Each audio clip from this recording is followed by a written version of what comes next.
All right, here we Okay. go. Today on the show, unfortunately, our good friend Lee Kerslake has passed away at 3 in the morning, I guess our time, and maybe like a little later, earlier on, in the UK time. Lee Kerslake was born in 1947 on the April 16th, an English musician. As most of you know him in Uriah Heep, and of course Ozzy Osbourne. Of course, he had more credits to that.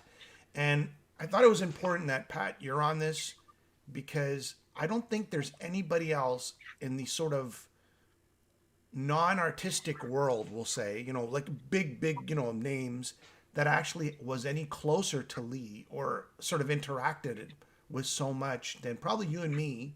But of course, there was Bob Daisley, and there was like so many, Ozzy. I mean, there's just so many other people. But I'm just saying, sort of behind the scenes, right? And I, again, we'll start off with his time with Uriah Heep, and a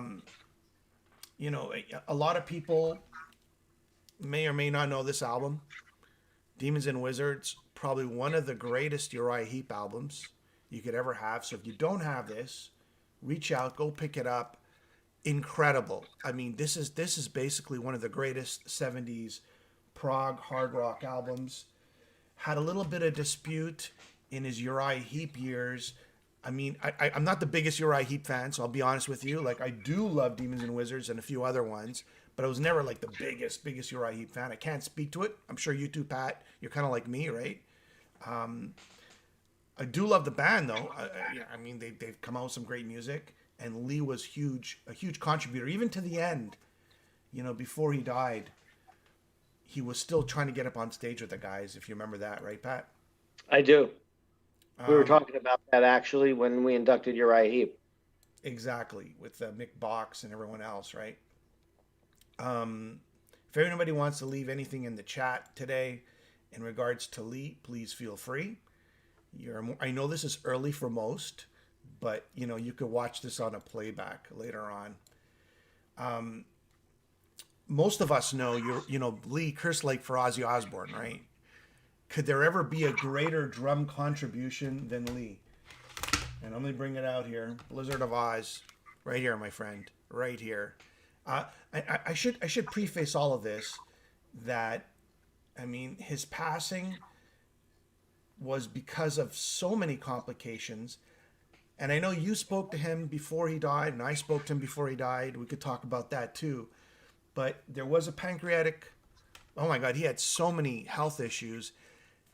And more than 8 months ago, remember when he told us, "I've got 8 months to live, but I'm going to beat it," and he's surpassed anybody's expectations, years and Thankfully. years. It's incredible. And when you talk to him, and I mean this in a non sad way, he always was positive. Like, I'm going to beat this, and I'm going to beat this, and I'm going to beat. And he lived so many more years than he should have, which was incredible. Was just incredible. All right, you want to talk about that a little bit, Pat? Sure. Yeah, well, it's I'm just grateful that he did. I know he was in a lot of pain. Um, Especially when I picked him up at the airport, um, when we inducted him into the Metal Hall of Fame. And it was a tough flight for him coming over from England, but he did it. And he was so happy to be there. So many people were so happy to see him and met him for the first time. He was like an elusive legend. Everybody knew who he was, but so many people hadn't spoken to him or ever seen him in person or anything. So at the gala, it was just phenomenal. I'm just so grateful, Jimmy, that we were able to work on that together, you and I, because of course you're a very big part of that, and that we were able to do that for him. We just did something so special for him, and I'm just so grateful that we were able to do so. And I'm also very grateful to Sharon and Ozzy for helping me to accomplish that, by getting us platinum albums for Blizzard and Diary. Yeah, yeah. You know what? 39 years in the And making. just to give everybody some background, so I did an interview with Bob Daisley, and after my interview with Bob Daisley, he just kind of mentioned to me, he goes, Jimmy, Lee's got just like something like a few months to live. He just kind of, like a side note, he said it to me. And I go, Bob, what's Lee's number?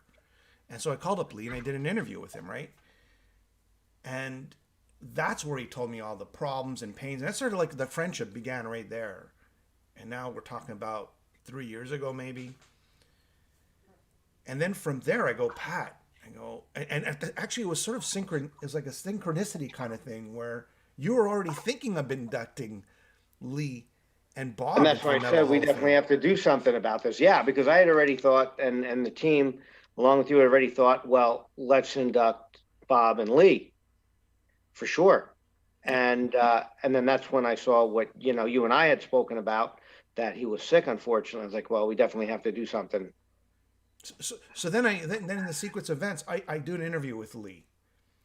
And then he tells me what's going on. He gives me all the inside stories of, the Blizzard of Oz and Diary of a Madman and his years with, with Uriah Heep. And then from there, it just the announcement of him that he was dying. And now we're talking about 2 years ago. And he also spoke about a documentary with Taylor Goodman, right? Taylor. Yes. Taylor. Mm-hmm. She and I just want to plug this for her because I know she's doing a documentary on him. It's not finished because something like she had to mortgage her house, and she is doing. No, keep that out. Keep that out. Yeah. Well, I'm just trying to say that there was a lot of funds put towards, everything she's got put towards. She put a lot of hard work and time into it for sure. Yeah, and it's still going on. Yeah, and it's still going on, and it's an uncompleted project. So if everybody out there could just, donate for that, that would be fantastic. So he was working on an album called 11, his solo album, if you remember that. 16, 17, 11. There was no such thing as 11. And that was sort of in the process of being completed. We don't know at what stage it was at. I'm trying to think of what else he told me over the years. A lot of people don't know this, but Blizzard of Oz, he auditioned for the band. He came sort of at the tail end of the writing sessions on Blizzard of Oz. He did contribute, I think it was No Bone Movies. I could be wrong. He came at the tail end of this. However, on Diary of a Madman, which was like maybe 8 months later or 7 months later, he contributed to the whole album. I know that he not only did he contribute like songwriting wise and drum wise, but he also melody wise, and songs like Flying High Again. And he just a lot of people don't know this, but he sang, right? And he sang and he helped Ozzy with the vocals. Lee had a really good voice. Yeah. He had a great voice. I don't know. What do you think about Diary today? Oh, great album. One of my favorite albums of all time. Yeah. And what about Blizzard of Oz when you listen to the drums? Blizzard. You're a drummer, so Yeah. I mean, what do you make out of the drums? Oh, just awesome. And especially Over the Mountain, the intro that he came up with was just phenomenal. Yeah. And then we had that sort of like Frankie Banali saying, no, it was me. And then Lee saying, no, it was me. And that whole confusion. But at the end of the day, when I asked Lee about it, I go, there's no way it was Frankie. And rest in peace, Frankie. Nothing. I don't mean anything bad. But he said, it was Lee who did it. I'm trying to think of all the other stuff that he spoke to us about. So over the years, I've interviewed him again and again and again. And then I want to get to this part here, and maybe you could explain.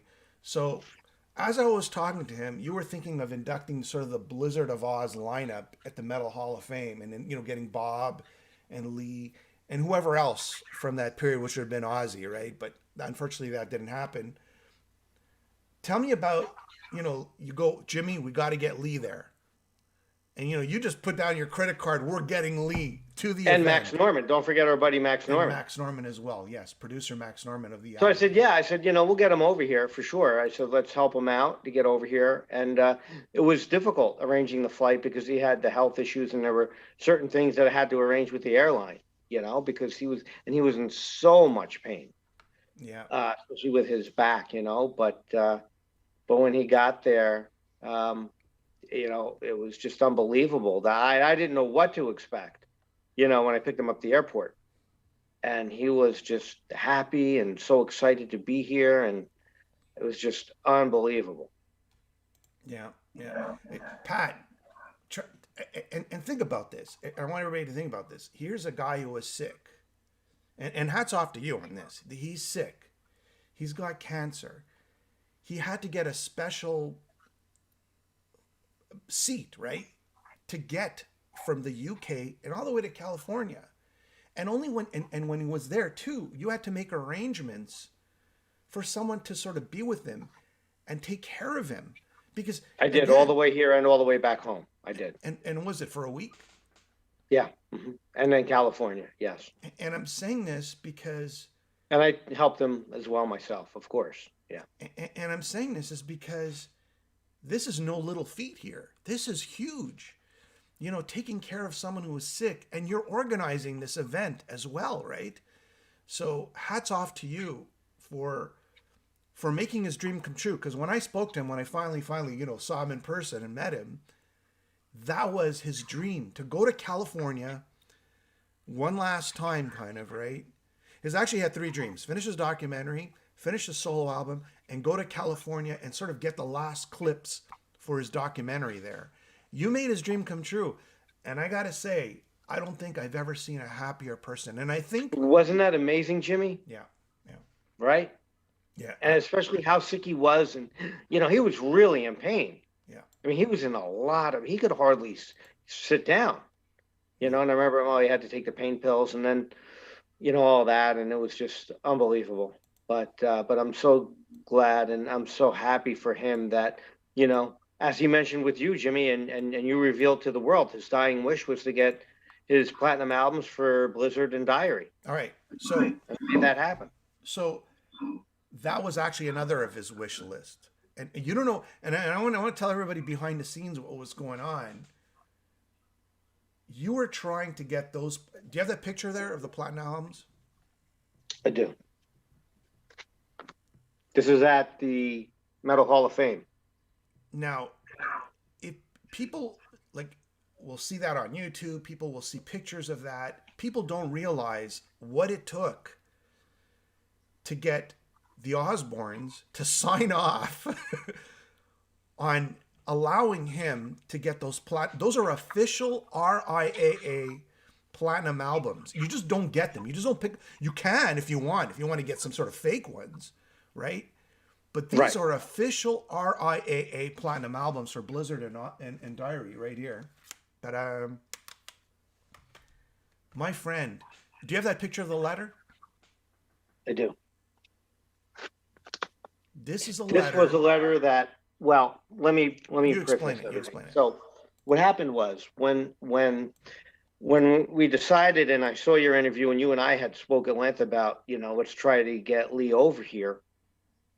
I knew I had to do something. I knew based on the interview when Lee revealed to the world his bucket list, and with you, and that one of his dying wish was to get his platinum albums for Blizzard and Diary. I knew I had to do something, so I reached out to Sharon and Ozzy.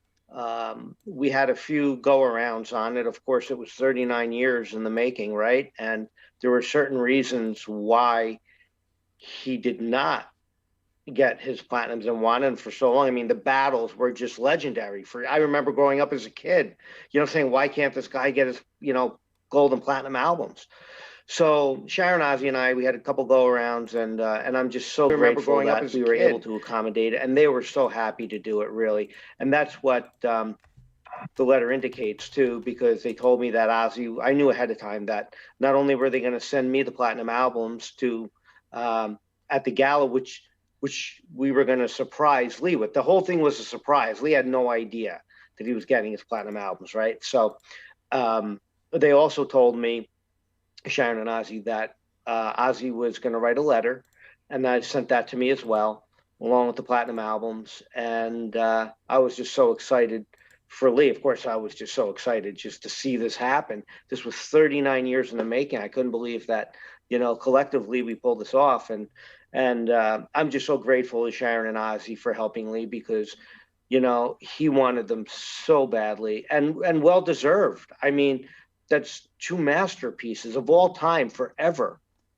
Yeah. That he that he helped create, You know, and tell along with me Ozzy. about your sort of tell me about your conversations with Sharon, and I mean it in the most respectful way, right? Like the go back and forth, like her philosophy was, okay, there was a lot of bad blood between them because of the lawsuits, right? Because there was, you know, Bob and Lee were going after them. So she's going, well, why should I send him a platinum album? And rightfully so in a way, right? If someone's suing you, you just don't feel encouraged to send them. But I'll give her credit, and I know you will too. She did it the right thing, and so did Ozzy at the end of the day. Well, yeah, I mean, and yeah, and the conversations I had with Sharon and Ozzy were, at first they were like, well, first they wanted to know exactly what was happening and what was going on, and I explained it to them. They called me one night. It was about midnight my time. Um, I was on the phone with Jean Bouvard actually, and I said, "Hold on, I'm getting." I saw it was coming from England, and the phone call on my phone on the caller ID, and I was like, "Well, So then it was Sharon and Ozzy, and at first, they were just interested, like, so Pat, what's going on, and blah blah blah. So I'm sure there was some hesitation there at first, because this was 39 years of a battle for 39 years, legal battles and everything, and he had not received his platinum albums. So I understand that, and when I explained it to them what we were doing and how we wanted to surprise them, they were definitely more than happy. And I think they were pretty upset too to hear that he was so sick. And in the letter too that Ozzy wrote, he had uh, acknowledged that as well. And then when we read it on stage at the Metal Hall of Fame, when we presented the albums to him and the letter, which I read, it Bring up it the letter again. Bring it up. Bring it up. There it is. Pat, and at the end, Ozzy drew a little picture of himself there on the side. and I want to like the Osbournes. Um, Again, you and me were going. I remember this was like a daily basis. People, this is what they see. They see Lee receives a letter. They see Lee receives 2 platinum albums, and let me tell you, this guy was the happiest. Jimmy, wasn't that unbelievable? I don't think Happiest. I've ever seen anybody happier than that. I mean, that really was his dying wish. I am just so grateful to be able to get that for him in some way, to help him with that. And you and I were a really big part of doing that for him. And definitely, I'm very grateful to Sharon and Ozzy for doing that. Yeah, and I just want to preface this too. You see the letter that he has a picture of him, the letter on, like as he's sitting down, and then you see the platinum albums when they were presented to him at the Metal Hall of Fame like 2 years ago. People don't realize, and this is where I'm going to give you credit, Pat. People don't realize you're on the phone with management for Ozzy, with Sharon Osbourne, with the whole group, Sharon and back and Ozzy, man, forth, every back and forth. the RIAA to make sure the letter, yeah, the whole thing. And let me just also preface this UPS to too. make sure everything would get there okay. Remember the gold, the platinum albums. So the event is happening in January, and you got to remember, people got to build this. You got to get the certificate of authenticity. You got to get the Osbournes to sign off on it. Now all the logistics to get those platinum albums to California secure, right? Yeah. Right. And again, I'm not trying to sort of grandstand here. I'm not. I'm just trying to tell people what you did, what is history, and what you did made Lee Kerslake the happiest man on the world. And I think because of that, he had the strength to live longer than he did, than he was sort of like the doctors set out for him to live. Oh, you know what? I don't want to say it was because of me, but I'm just so grateful that, well, first of all, I'm grateful for you for, being able to do that interview. And you and I worked so hard on that as well.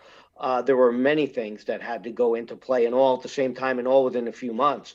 I mean, especially with Sharon and Ozzy then sending the platinums to me, and because we were going to surprise Lee with them at the gala, and I was so worried about that, that they got there in one piece.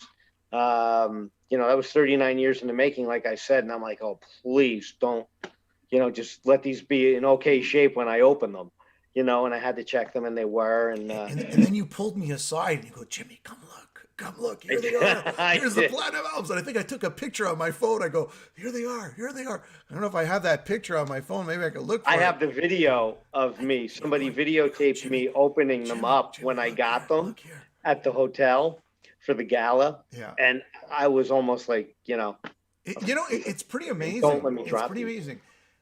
And Lee was so strong. Like when you think about it, if I had cancer and, knock on wood. Oh, Jimmy, who would be able to pull that off the way he did? It was like there was nothing wrong. No pain, no weakness, right? When he was up at the podium with us. And he was funny too. He was. He was funny. And again, if you want to go see the whole speech, you just go on YouTube, type in Metal Hall of Fame. It looks like that. Here we are, on stage with Rachel and Allie holding the awards too. Yeah. As well. Yeah. And let me tell you, man, the happiest man in the world. And his speech was hilarious. Because he's a funny guy. And man, when he walked the red carpet, and there's a lot of videos of him, doing interviews, he was the happiest.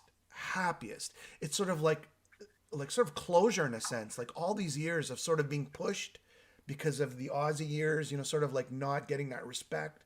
Finally, he got that respect. And this is what makes the Metal Hall of Fame different than like the other Hall of Fames. Because we weren't doing it because, let's get Lee here and let's prance him around like a puppet. It was a heart thing because we grew up on this music. We grew up on these amazing albums. Lee is my hero. Lee is one of my heroes. Somebody that we looked up to, and we go, this guy's got to get the respect. And trust me, if everybody knew what Pat was going through, and even what I was going through to get all these things done, people would have given up a long time ago. They said, you know what, it's just not worth it. We'll just say it at the ceremony. But no, Pat, you freaking go, here's my credit card. Get him on a plane. Get him over here. I'll freaking pay for the hotel. I'll pay for his food. I'll pay for everything. There is no one who would have done that, because even at the Rock and Roll Hall of Fame, they won't even pay for all your stuff to sit at that table. But you paid for everything. And let me tell you, it was steep. When I'm saying steep, I don't even, do you want me to throw out a number? No, we're good. We're okay, but I'll throw out a number. We're not. It's got like a lot of zeros, I'd say. Yeah, a lot of zeros. Yeah, a few. Yes, it does, and I appreciate that. You got to give credit where credit's due. You got to give credit where credit's due. But I wanted to make sure that no expense was met, right? To make sure that everything was okay.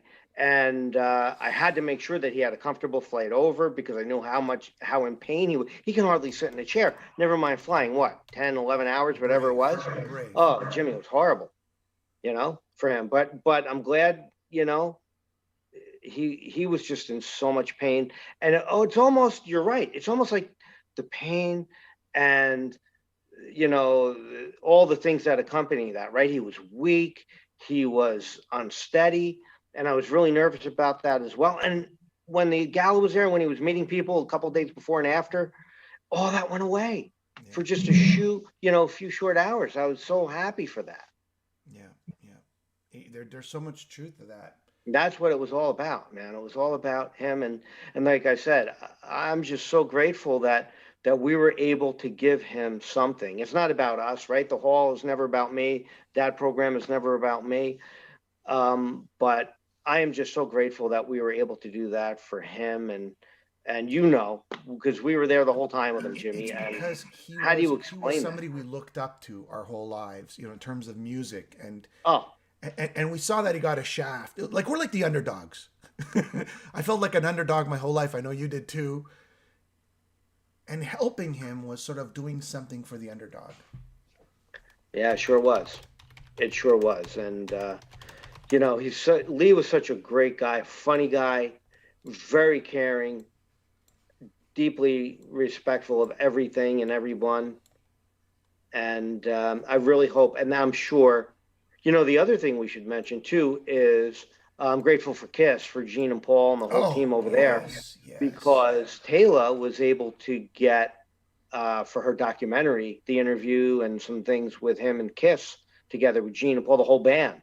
And they were really excited. I know Paul and Gene were. They said whatever he needs, we're going to do it for him. And so I'm grateful that they were able to uh, contribute in some way as well to that video and that documentary. Yeah, so Eric said, Paulo's saying that Eric treated him like gold. So Taylor, I remember she had a picture with him and Kiss, and you could see the big smile, right? Oh, wasn't that great? Yeah, yeah, yeah. Yeah. And I know there's Joe Elliott, who was interviewed for the documentary. Yes. The guys in, I think it was Mick Box too, from Uriah Heep. Everybody, excuse me, my voice is going. I just had a big day yesterday. I was talking all day. Again, what I'm gonna do is, Nico McBrain. I think he was also interviewed. I could be wrong, but I think he was also interviewed for the documentary. Yeah, there were a lot of artists that were. And the one thing is, the thing that was cool is that right after we inducted Lee, we did Uriah Heep. And so right away, when I was with Mick Box, I was like, "Hey, hold on a minute! I got somebody on the phone for you." I called Mick over to see me because we were backstage, and then I called Lee on the phone, and they were so happy to speak with each other because they hadn't spoken to each other in a long time. And he was like, "Oh, it's Lee." I said, "Yeah." So we gave Lee a big surprise there too, which was nice. Yeah. So again, I'm gonna put the link. I'm gonna find the link. Once I find it, I'm gonna put it in this video. Once this video is sort of like live. Well, it's live now, but I'm just saying that I'll put it in the video description so people could donate to complete Lee's life. Now I'm gonna tell everybody. I think you spoke to him. I spoke to Lee a week ago. So what I Yeah. do is you and me, we just kind of always trying to see how he is. He's sort of like he became a friend over the years, and always trying to see how he was. And I could tell you that my last call with him was like I knew this day was going to happen like any day now because of my last call, and it's kind of like I don't know what to say. The last call I had with him, I don't even think he recognized. Usually when I call him, he goes, Jimmy. Yeah. Right. He always Yeah. goes, Jimmy, and made me laugh because he's a funny guy, right? He's a funny guy, and I don't even think he understood it was me. And but I did talk to him, and I talked to his manager, and he said, just pray for Lee. He's not in good shape, and I kind of knew this was coming. I just didn't know when it was going to happen. And I know you too. You call him all the time. Look, organically he became a friend, a natural friend, right? And Oh, very, yeah, and his wife too, his and wife yeah, was a wonderful lady. she's wonderful. And the other thing I'm grateful for is that I then got a piece of history here too. Is that Lee decided to sign these for me and give them to me since I'm a drummer. He's like, "Here you go," and he signed these drumsticks for me as well. Wrote me a little note, and I'm just so grateful because right there, there's the tape too that he would, use to protect the grip so that the sticks don't fall out of his hand. And wow, that's just amazing right there for me personally as well. I got to say, I was a little upset. I was watching, and I told you this before we started today. Yesterday, Ozzy did 10 years ago. Ozzy did a little documentary about the Blizzard of Ozzy here, so like the Randy Rhoads sort of Diary of a Madman. It's called 30 Years of Blizzard of Oz, and they put it for the first time on a stream. And it's just strange how it was last night it was put up, and today or this morning he dies. I was kind of disappointed. I really enjoyed the documentary by Ozzy. It was really good, but it was just missing two things. It was missing Lee and Bob, and I understand that there's this animosity over the years because of lawsuits. I get it. But I really think it was a little bit of a revisionist not to put them in there because Lee and Bob and Randy Rhoads were huge in those and creating these two albums were huge. Were They huge. would not have happened without them. That's for sure. Huge. When you Or listen, that way, let me what's your say. favorite drum track? Over the Mountain, the intro? Oh yeah, I mean, that's killer. They're all great, you know. Of course, my dear friend, which I couldn't believe, um, Don Airy playing, Mr. Crowley, and seeing that in person at the gala too. Yeah, That was just yeah. unbelievable. Um, They were all such a huge part of that, and I'm sure Sharon and Ozzy are very grateful for that, for the whole team that they had, you know. And then later with Tommy Aldridge and Rudy Sarzo too. yeah, I'm sure Rudy has a lot to say. I mean, I could look at the Twitter feeds right now and say, but why was, and then a lot of people are saying, okay, so this is what happened. He comes in at the tail end of the writing sessions for this. He does record all the songs, so he doesn't really Yep. participate. I think No Bone Movies, and please correct me if I'm wrong, No Bone Movies is he had a he sort of participated in the writing of that, and that's why they included it on the album No Bone Movies. Again, if I'm wrong, please correct me, but it's either that track. I believe it is that track. No, it is. Mhm. Then they go on tour in the UK with Bob and Lee, sort of like, testing the waters, see what's going on. Then they come back and they start this, and And Lee, they never played over here with no, not Ozzy. that group. Yes, they're called No. Blizzard of Oz. Just so Yep. everybody's clear, they're called Blizzard of Oz. And then a lot of people don't know why Lee was fired from Ozzy Osbourne. Lee was fired because of a disagreement with Sharon over a few things. I guess one of them was refusing to do two shows in one day because he was worried that Ozzy might lose his voice. So I guess, look, I need Sharon's side as much as I need Lee's side, but that's sort of what he said on record. Well, I can tell you, Sharon, Ozzy, and I, we discussed that whole thing too, the business structure of what it was just, part of our conversations, and it was quite fascinating, to hear um, what happened when and why, and hear all the sides, including Bob's side too. Yeah. From what Bob told me, it was basically the same thing where Lee would sort of question things, but he wasn't questioning. And if you know Lee, he doesn't question things just to be an ass. He was questioning stuff for the better of the band. Like, hey, Ozzy's voice might not hold up doing two shows in one day, right? So that's for the better of the band. But whatever, maybe, look, money was tight back then. Ozzy was off the rails back then. So trying to keep all the moving parts in one sort of way can be overwhelming. And I guess when people are questioning things, it might not help. He was in the band for 8 months, or more or less, more or less, more or less. And then because Lee stood up, then Bob stood up for him, and then they kind of let go of Bob, which is sad as well. Huge, huge in the sort of, on those albums. Anything else you want to add about his personality? Just what an amazing human being, and it's such an honor to have met him and worked with him too. And like I said again, I am just so grateful to Sharon and Ozzy for helping achieve that goal that he had, of getting that. It wouldn't have been the same. Yeah, he could have been there, but it wouldn't have been the same for him, without the platinum albums that he wanted so bad. So um, he's going to be missed dearly and for a long, long time to come, especially being a part of, something that was just so iconic in music, no matter, how many years later. And, I'm going to miss him as a friend too. And I know you are as well. And I just hope he's at peace now. He suffered. He He suffered. did. He Brutal. suffered. It was brutal, wasn't it?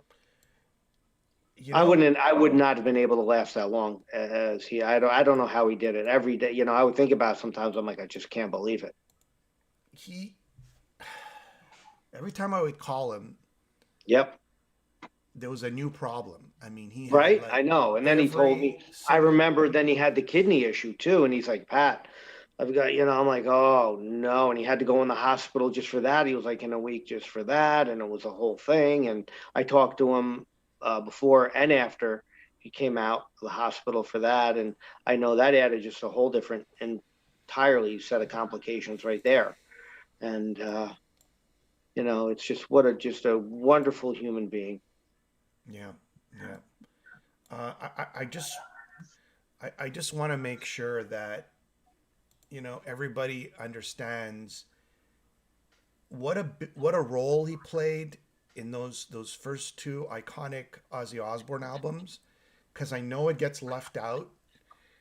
And I did an interview with Bob Daisley, and I think it's important that people listen to it, not because I did the interview, because he explains in detail why they were upset, why they did the lawsuit, and he just makes sure, and by listening to it, you just kind of understand the overall picture, not just sort of that one-sided.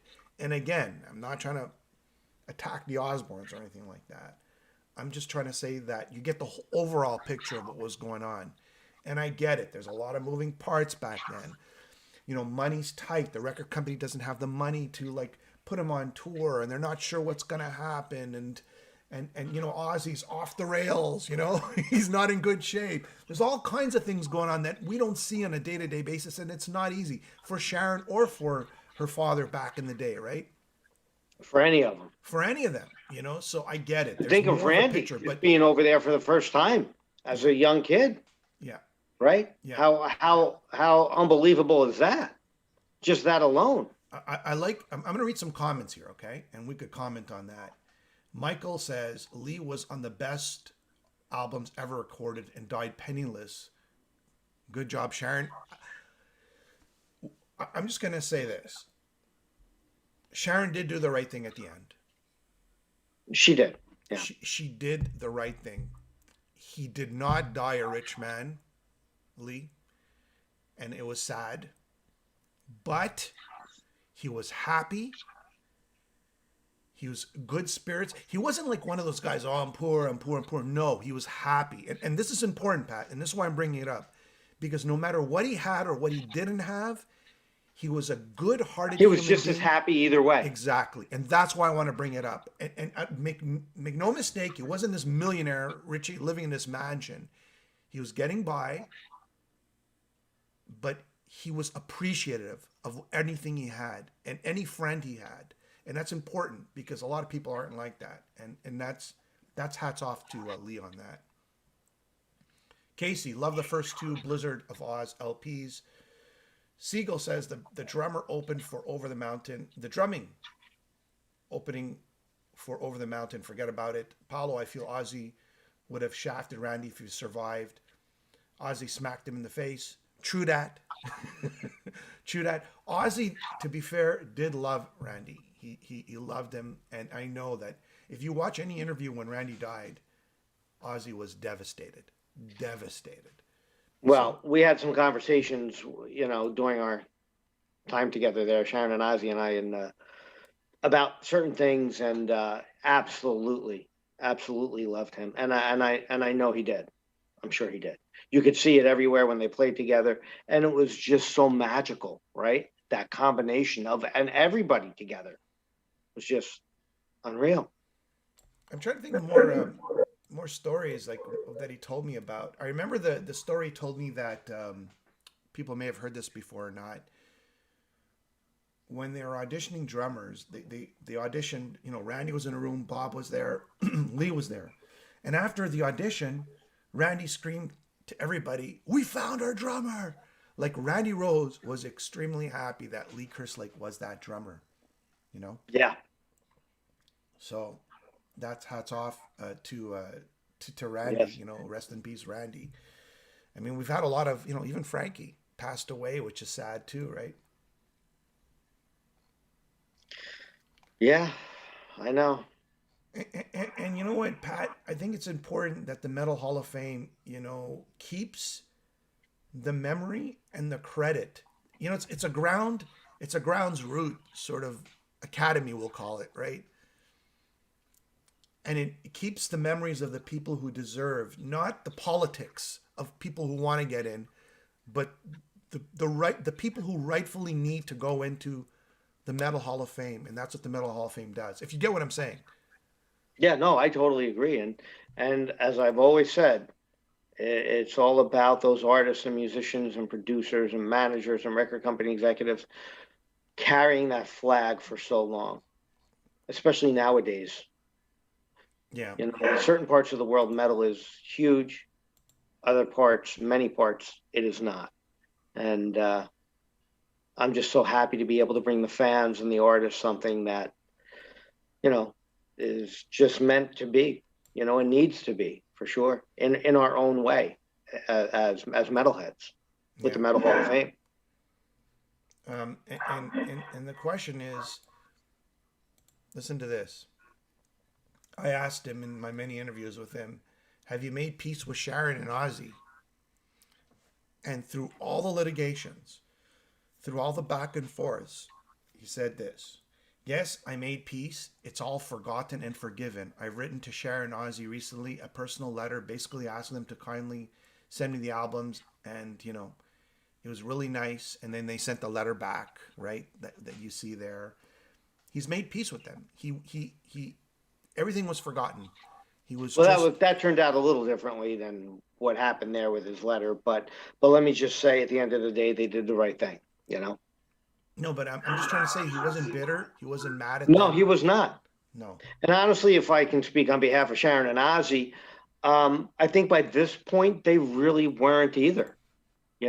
They understood. They were genuinely sad that he was not well, Yeah. um, for sure, without a doubt. And I don't think they ever wished anything bad on him. Based on the conversations that I had with them, um, they really did feel bad, and that's why I think they wanted to be a part of this, and help so much. Yeah. Yeah. I mean, I would say that for everybody out there, as a sort of a comment that you can add, just tell me the song that you love the most that Lee played on, and it could be from Uriah Heep, it could be from Ozzy Osbourne. Just tell me the song that you were impressed. When I heard it, I go, oh my God, this is the caliber of like Neil Peart in a way, right? When I first heard, Blizzard and Diary, I go, oh, Jesus, man, what kind of guitarist is, what kind of bassist is this? Is like the two of the greatest albums ever recorded, Ever, ever. ever. Yeah, mind you, I like Bark at the Moon, but not as much as what Randy did, and even Ozzy, to his credit, a lot of people say that he didn't do much, but you know what? He came up with the melodies that we remember for so many years, and so did Lee. He helped in that sense, right? And you know what? And how brilliant was Sharon? That, love her or hate her, doesn't matter. How brilliant was she to have the vision to kind of put that together as well? Yeah, So kudos to her too, and Ozzy for hanging in there too. But let me tell you something: if it wasn't for Sharon, none of this would have happened. yeah. Well, if it wasn't for you convincing Sharon, none of this would happen. Well, no, I meant as far as the band. I wish I was there for Blizzard of Oz. Yeah, that would have been a whole other story. But for this, yeah, no. For our purposes, yeah, and to help Lee get what he wanted so badly, yeah. All right, here we go. All right, here we go. You Definitely. ready for songs now? Sure.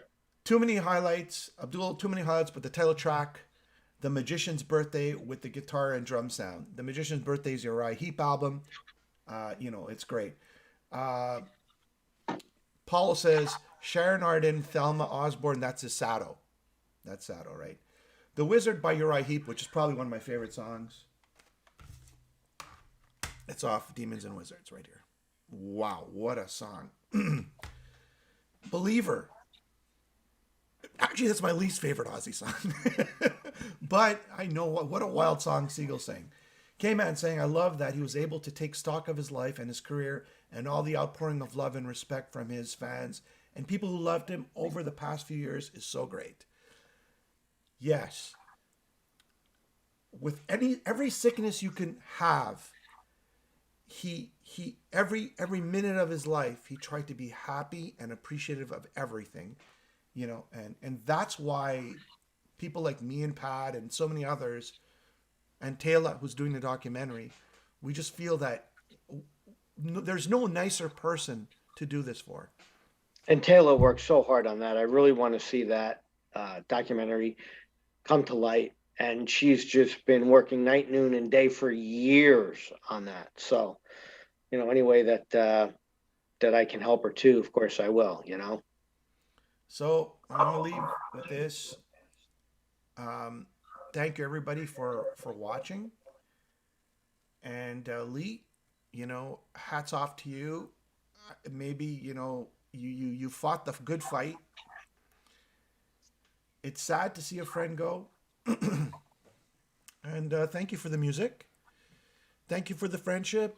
And I know that me and you, Pat, we were close to him over these years. It's difficult. I feel like I'm Yeah. doing this every week. Like always another friend of mine like passing.